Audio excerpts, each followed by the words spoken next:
Venezuela, where I was born and still have family, bad. Cuba, bad. Zimbabwe, bad. Soviet Union, bad. China under Mao, bad. Sweden, Denmark, Norway, good. This is the socialist report card as it currently stands. Never mind that Venezuela, Cuba, Zimbabwe, the Soviet Union, Mao's China were once good. Once they go bad, they stay bad and are quickly forgotten, lost down the memory hole. But those Nordic paradises, they never let you down. Whenever Bernie, the Squad, and the growing horde of democratic socialists ever get cornered, there's always, like Denmark, to come to the rescue. No, we don't want anything like what's going on in Venezuela. Denmark is what we have in mind. Except they don't. And it's time we all figured this out before it's too late. Here's what you need to know about Scandinavian countries. They are capitalists in wealth creation and socialists in wealth distribution. They have low corporate taxes, around 20%, no higher than in America. Unlike America, neither Norway nor Sweden nor Denmark has a government-set minimum wage. Most make it very easy to start a new business. Most have private health care and education options. Yes, the Nordic countries have an expansive welfare state, but everyone pays into the system, rich, middle class, and poor. Nobody escapes the taxman because nobody escapes the 25% value-added tax. This sales tax, a tax on what you buy, is regressive, meaning it falls much more heavily, percentage of income-wise, on the poor and the middle class than it does on the rich. This concept is a complete non-starter for American socialists who want only the rich to pay more, even though America's tax system is already steeply progressive. The rich, the top 10%, pay about 70% of all income taxes. But for the socialists, it never seems to be enough. So, if the American left has rejected the Scandinavian model, which model is it embracing? Well, where do the leading figures of the American left, from Sean Penn to Michael Moore and Bill Ayers, go when they want to praise socialism? Here's a hint. When was the last time you saw Bernie in Copenhagen? First, it was the Soviet Union. Then it was Cuba. Then it was Venezuela. Venezuelan socialism, like current American socialism, is based on sowing social division. The left in Venezuela divided the country not merely between the rich and the poor, but white and black or brown, between Europeans, Africans, and indigenous people. Hugo Chavez made much of his black and Indian roots. Venezuelan socialists were bringing down statues of Columbus long before American leftists did. Once you establish the villain class, taking away their wealth is not hard to do. Whatever Chavez and now his successor Nicolás Maduro wanted, they took. Or, if you care about moral clarity, they stole. Always, like the French and Russian revolutions, in the name of equality.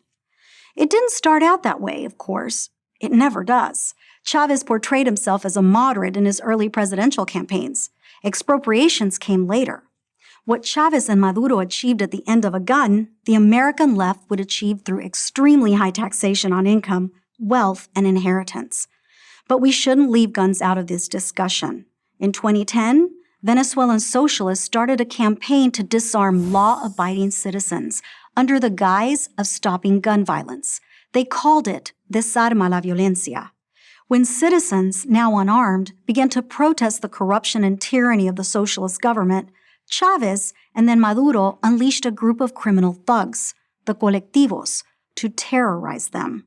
Their specific targets included small business owners, entrepreneurs, farmers, and clergy. There are no colectivos or Antifa in Scandinavia. Venezuela is now a cautionary tale.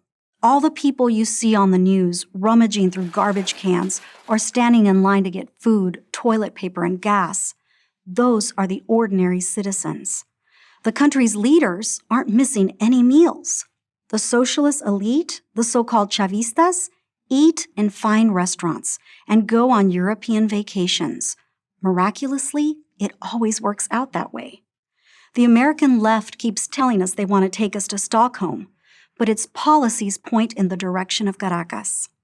My birth country was once prosperous and free. but socialism destroyed it. Take heed, America. I'm Debbie D'Souza for Prager University. The right minimum wage, $0.00. That was the headline of an editorial in one of America's most prestigious newspapers. Can you guess which one? The Wall Street Journal, perhaps. Right city, wrong paper. This editorial appeared in the New York Times in 1987. There's a virtual consensus among economists, the Times wrote, that the minimum wage is an idea whose time has passed. So economists in the liberal paper were on the same page, pun intended. Why? Because they understood that a minimum wage does not guarantee jobs. It guarantees only that those who get jobs will be paid at least that minimum. And that leads to two bad outcomes: unemployment and higher prices. I can best explain this by asking a simple question. What is a wage? A wage is the price of labor. Now, what happens if the price of labor rises not because workers have become more productive, not because a business must pay higher wages to hold on to valuable employees, but only because the government requires it? When the minimum wage rises, employers will adjust. They will use less labor. They'll fire current employees or cut back on their hours. They will also raise prices for their goods or services. These are undesirable consequences. But let's also consider another bad effect. Businesses will hire fewer workers, especially those with little or no job experience. Suppose you're young and haven't worked many jobs before. Maybe you've never had a job and are trying to land your first one. The work you can offer an employer may be worth only, say, $7 an hour. You agree? Yes. He agrees? Yes. And you have your first job. But what if the minimum wage set by the government is higher than $7? What if it's $10 or more? Well, you won't get the job. You may be willing to work for $7 an hour, but under minimum wage laws, it would be illegal for you to do so. This very point was made by Paul Samuelson, one of the leading economists of the 20th century and a prominent liberal. I paraphrase from his classic textbook, Economics. What good does it do a black youth to know that an employer must pay him a minimum wage if the fact that he must be paid that wage keeps him from getting a job? And that young person loses more than a paycheck. He also loses valuable work experience, learning to accept responsibility, dealing with a boss, getting along with coworkers, all the things that demonstrate to an employer that he made the right choice in hiring, and all the things that will help that young person get a better paying job down the road. Yes! A recent study found that in some cities, the unemployment rate for teens without a high school diploma approached 50%. Pricing these teens out of the labor market does them no favors. It's not doing the rest of society any favors either. Teenagers who can't find jobs often find trouble. Advocates of a higher minimum wage argue that while some young people might be priced out of the job market, this is outweighed by the fact that those who have minimum wage jobs will get a wage increase. But that doesn't mean they'd be better off. It's true that the government can force business owners to pay its minimum wage workers more per hour, but it can't force these business owners to pay them more per week. According to the Los Angeles Times, after Connecticut raised its minimum wage to $10.10 an hour, a 20-year-old woman who worked at a donut shop in Hartford was soon disappointed when her hours were cut from 35 per week to 27. Employers will look for other ways to cut costs. The Economic Policy Institute, a union-funded organization that pushes for higher minimum wages, admits this. Employers, they write on their website, may be able to absorb some of the costs of a wage increase through higher productivity, lower recruiting and training costs, decreased absenteeism, and increased worker morale. How would an employer get higher productivity? By working the employees harder. How would an employer cut training costs? By training them less. So let's summarize. Raising the minimum wage makes it harder for young and inexperienced workers to get jobs, to get on that crucial first rung of the employment ladder. And many of those who do benefit from a wage increase will likely find those benefits undone. They will work fewer hours, will work harder per hour, and will get less training. Sounds like the New York Times had it right back in 1987. I'm David Henderson, the editor of the Concise Encyclopedia of Economics for Prager University. There are many in the West, including many who should know better, who find it difficult, unpopular, or just plain embarrassing to defend capitalism. I take the opposite view. We should double down on it, for a very simple reason. It remains not just the best, but the only chance for the least fortunate in the world to make life better for themselves and their children. And the more we see of capitalism's rival, socialism, the more proof we have that capitalism is the way we want to go.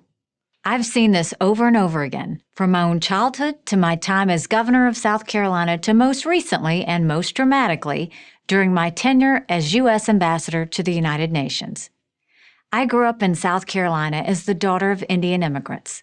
My mom started a small shop selling clothes and gifts that grew into a successful business.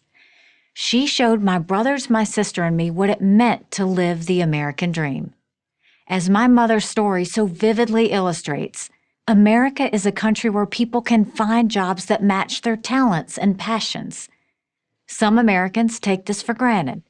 The rest of the world envies it. As governor of South Carolina, I marveled at capitalism's power to improve lives. Our pro-free market policies helped bring in more than $20 billion in investment and created jobs in every county of the state. Those jobs provide dignity and purpose. And as I often say, when you give a person a job, you take care of a family. During my time as the U.S. ambassador to the UN, I was reminded that not every country enjoys the same freedom and prosperity as America. More than 1.5 billion people still suffer under socialist regimes. In 2018, I stood on the Simon Bolivar Bridge at the border of Venezuela and Colombia. I watched thousands of Venezuelans cross into Colombia for the only meal they might have that day. I held a beautiful baby girl. Her mother told me all she wanted for her daughter was a future of freedom. They were one of millions of Venezuelan families whose lives have been destroyed by the country's socialist policies. So imagine my dismay to find that socialism has become trendy here in America. American socialists claim they seek a more enlightened socialism, like those found in Scandinavian countries. But those countries are not socialist. They're capitalist and offer large welfare benefits. But ironically, to make their system work, they've had to repeatedly slash their corporate tax rates. Denmark has cut its corporate rate by more than half since the 1990s. Other democracies, including Israel, India, and the UK, experimented with socialism, only to abandon it, and only then did they thrive.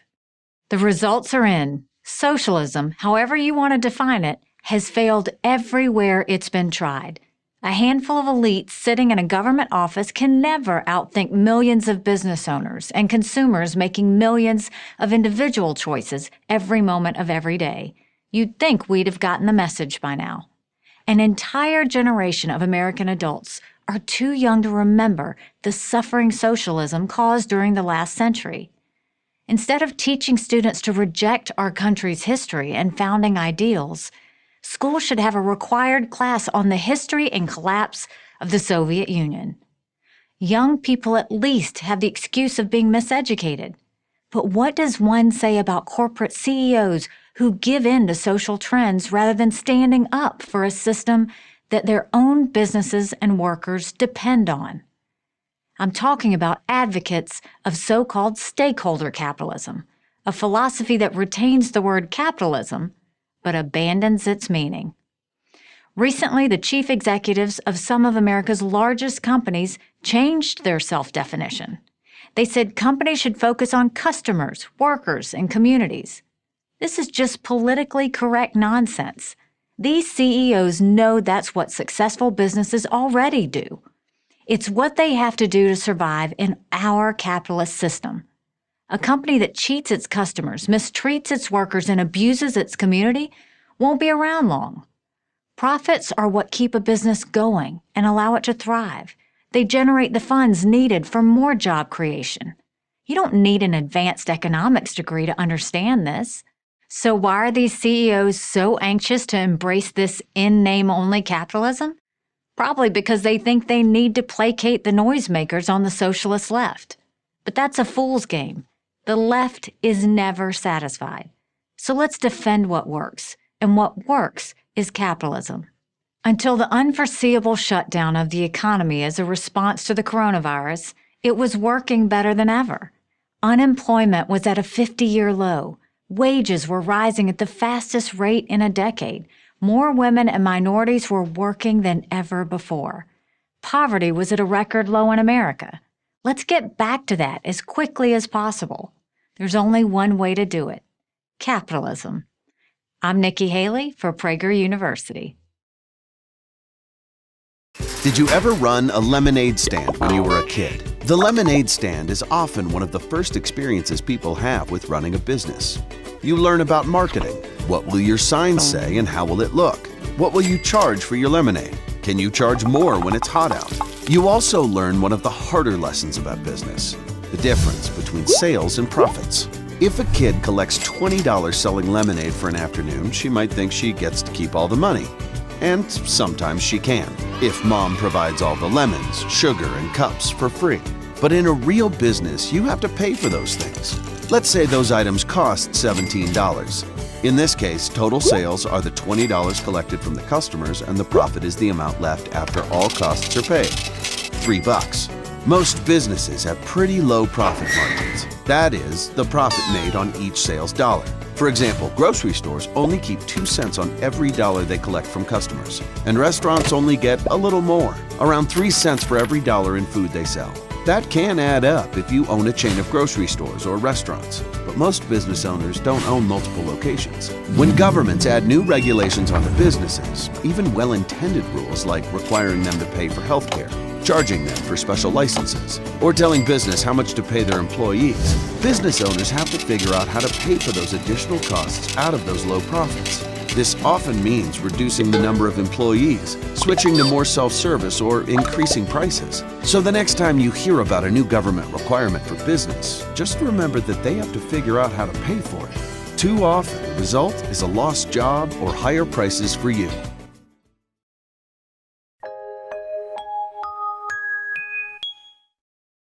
The health of an economy can be measured using a variety of indicators. Common ones include the unemployment rate, monthly job creation figures, and GDP, or the total value of all goods and services produced in an economy over a given year. But a less frequently used, although very important indicator is wage growth. While it may not be the first thing to come to mind when thinking about the economy on a larger scale, wage growth is directly linked to things like sales performance at stores and restaurants, fluctuations in the housing market, and can even increase the standard of living. And when it's your wages going up, it becomes very important. Because as wages rise, Americans spend more money. But the question is, what causes wages to rise? Well, there are several things that influence wage growth.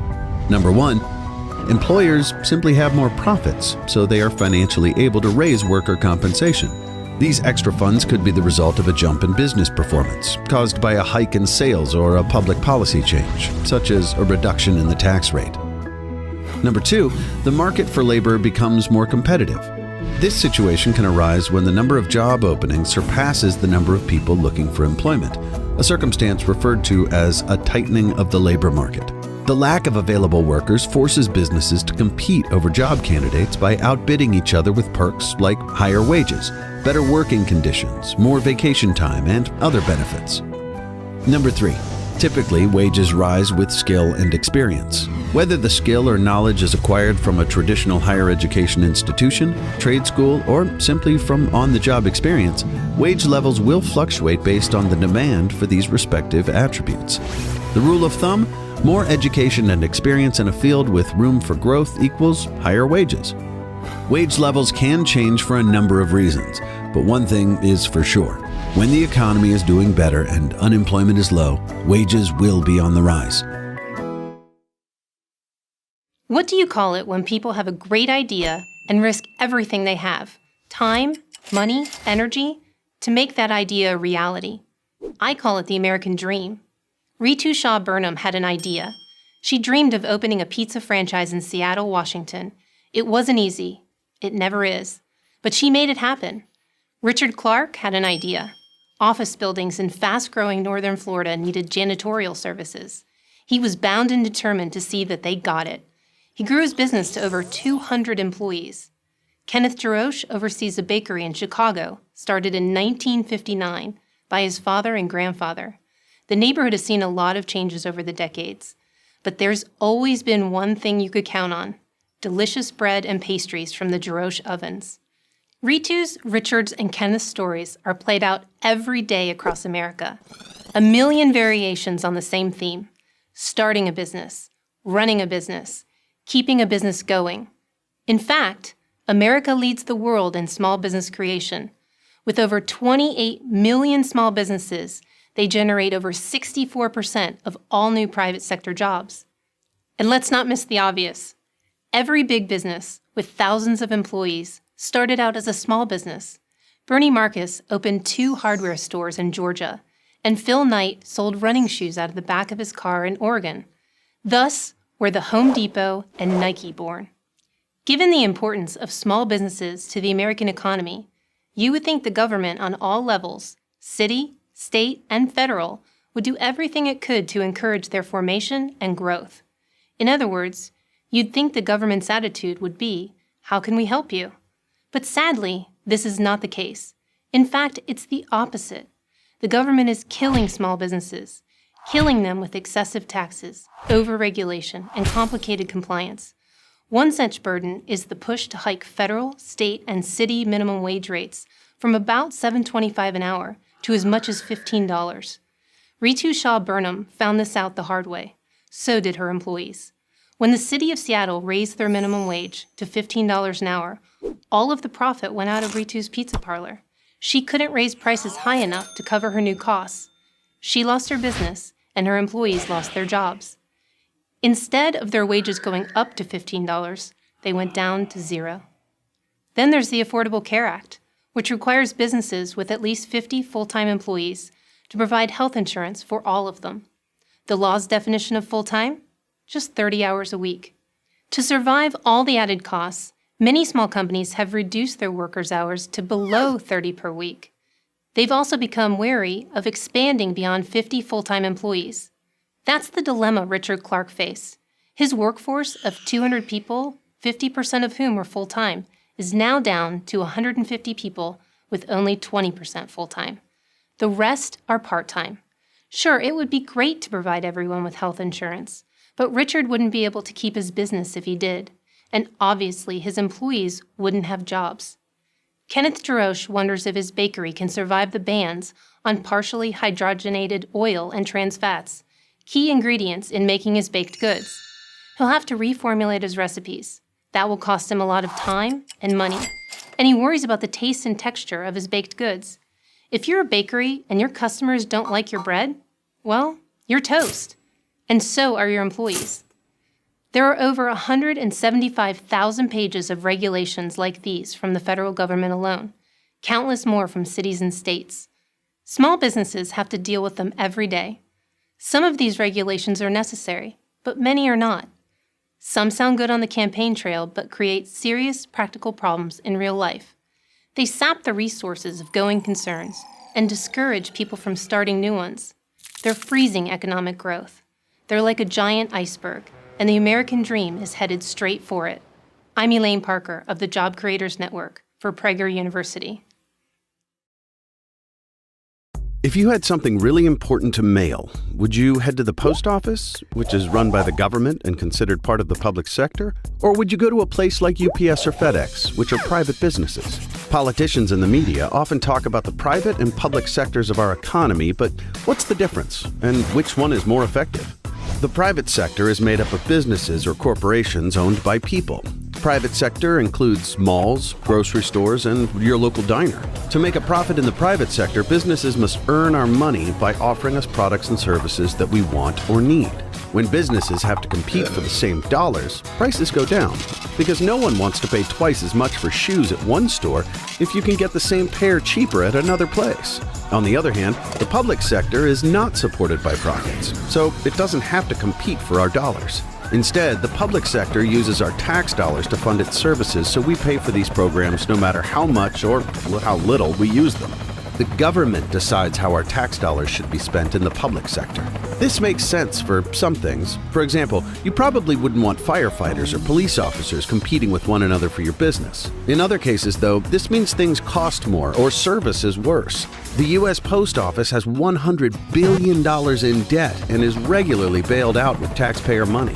And the Department of Motor Vehicles isn't usually known for fast, friendly service. In contrast, private companies know that if they offer poor customer service and don't make money, they'll go out of business. When comparing the private sector with the public sector, it's clear that the market-driven private sector is more efficient. When you don't have to be profitable or accountable, things tend to be more expensive and the service is worse. So when there's a choice between a private sector or the government service, think about the package you really need delivered. Government regulations and rules sometimes help level the playing field for businesses, but in other cases, unelected bureaucrats can hurt businesses that are creating jobs for you and me.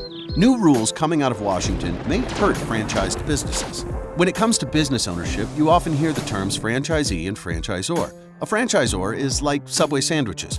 They own the brand and license it to small business people who might own 1 or 2 stores. There are literally thousands of franchisors in many different industries. Currently, if you want to open a franchised restaurant or retail store, you sign a deal with the franchisor, the company that owns the rights to the name, menu, or products and business model. The franchisee pays for those rights and agrees to maintain quality and follow certain standards. However, the franchisee is a separate business that makes its own decisions on who to hire, how much to pay, and what benefits to offer. This system has worked really well, creating more than 770,000 small businesses and supporting more than 18 million direct and indirect American jobs. Importantly, minority franchisees make up 20% of those businesses, often locating in minority communities and employing minorities who live close by. Right now, the National Labor Relations Board, a group of unelected bureaucrats, is trying to redefine the relationship between franchisees and their corporate partners, the franchisor. The idea is to make the bigger company and the smaller companies jointly liable for employee complaints and other legal issues. If the National Labor Relations Board successfully redefines the relationship between franchisees and franchisors, there may be far fewer new businesses and the jobs they create. Because franchisors will be much more hesitant to give inexperienced people a chance at opening a franchise. After all, why would they want to be in a relationship where they were responsible for thousands of decisions made by smaller companies every week? And franchisees didn't risk their life savings to open a business only to find out they now essentially work for the franchisor. Bottom line, this new definition slams the door shut on one of the proven paths to break into the business world. Make sense? Sometimes Washington needs to understand if it's not broken, don't fix it. Now that makes sense. If Democrats and Republicans can agree on anything, it's stagnating wages. Median family income dropped from $57,790 in 2000 to $56,516 in 2015. To address the problem, some have pushed to raise the minimum wage to $15 an hour. But only 1.7% of the 77 million hourly employees even earn the minimum wage, and just 395,000 are over the age of 25 and earning entry-level wages for entry-level work, like cashiers and waiters. What activists don't tell you is that raising the entry-level wage increases labor costs for small business owners, making it harder for them to keep employees and hire new ones. This makes it harder for younger employees to gain the skills they need to climb the career ladder and earn much higher incomes.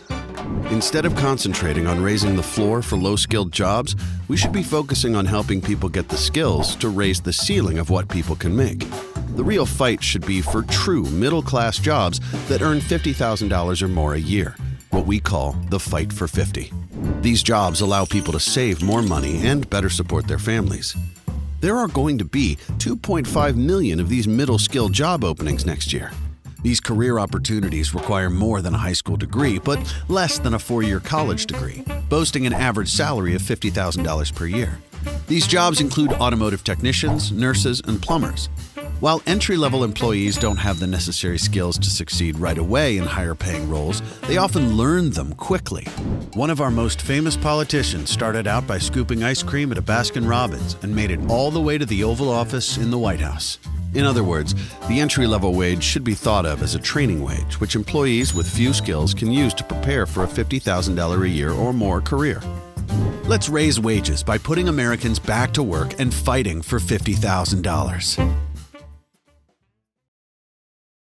The most famous fire in American history happened in Chicago on October 8, 1871. But it's not the fire that is so remarkable. It's what happened afterwards. To understand why, we first need to know something about the city's history. In 1840, Chicago was a small town of 4,500 souls. It ranked 92nd in population in the United States, yet only 3 decades later, by 1870, just a year before the Great Fire, Chicago was closing in on a population of 300,000, making it the 5th biggest city in America and the fastest growing city in the world. What led to all this rapid growth? In 3 words, location, location, location. Chicago was near the center of the country and near where the waterways and railways met, city historian Tim Samuelson notes. It was a perfect place for anything and anyone to get anywhere. Timing had a lot to do with it, too. America was moving from a rural to an industrial power. Chicago was right in the middle of the action. Ironically, its rapid growth was almost its undoing. Chicago had to build and build quickly, and so they built it out of wood, explains Sarah Marcus of the Chicago History Museum. It was quick, it was easy, and it was cheap. And as it turned out, very flammable. By most accounts, the fire started on the city's west side, near the DeKoven Street barn of Patrick and Catherine O'Leary. No one is sure of the cause, but it could have been anything, from vandals to a drunken neighbor to that clumsy cow of urban legend. Within minutes, the blaze roared out of control, tearing through Chicago's business district. The fire was so hot, it created its own tornado of flame. By 3:30 a.m., all hope of saving large parts of the city was gone. Nearly 30 hours later, the fire finally died. The reason? There was nothing left to burn. The losses were staggering. The fire claimed nearly 300 lives, destroyed over 17,000 buildings, covering almost 3.5 square miles, and caused damage of over $200 million, about $3.8 billion today. Roughly a third of the city lay in ruins, and 1 out of every 3 people living in Chicago, nearly 100,000 residents, became homeless overnight. All the law offices were destroyed, all the major hotels were destroyed, all the major department stores were destroyed, and all the major banks were destroyed, Chicago weather historian Tom Skilling notes. In those days, there were no national or state agencies to help. Chicago was on its own. What was to be done? To most of Chicago's citizens, the answer was obvious. Rebuild. Make the city better than ever. Yes, there were many victims of the fire, but there was no sense of victimhood. Even before the bricks stopped smoking, the people of Chicago went to work. First, the damage had to be assessed. The death and destruction were obvious, but there were some major pluses as well. The stockyards and meatpacking plants had been spared. 2/3 of the grain elevators survived. And most importantly, the railway and rail stock escaped major damage. This was critical because it would allow shipments of building materials and private relief aid to come pouring in from across the country and around the world. The banking community quickly rallied. Within 48 hours, 12 of the 29 banks that had burned to the ground were operating in makeshift facilities. Merchants, large and small, immediately set up temporary shops. Local financier Henry Greenbaum sent letters to investment bankers all over the globe. This wasn't the time to give up on the city. It was the time, he told them, to buy in. Many agreed. Among them were creative young architects attracted to the nearly blank slate the city presented to them. They would raise a new city from a new product, steel. Their work, praised and copied all over the world, came to be known as the Chicago School. By 1890, only 20 years after the fire, Chicago's population passed the 1 million mark, becoming the second biggest city in America. The population had more than tripled since the Windy City's darkest night. Why is this all important to know? Because the government didn't rebuild Chicago. Chicago rebuilt Chicago, and with astonishing speed and energy. A can-do spirit, devotion to community, and free market capitalism made it happen. It's impossible to look at this achievement without admiration and more than a bit of nostalgia. Could we summon that same spirit today? Yes, we can. But only if we proudly retell stories like this one that remind us the greatness of America is not a product of government, but a product of self-government, empowered citizens pursuing their own best interests. I'm Lee Habib, host of Our American Stories for Prager University.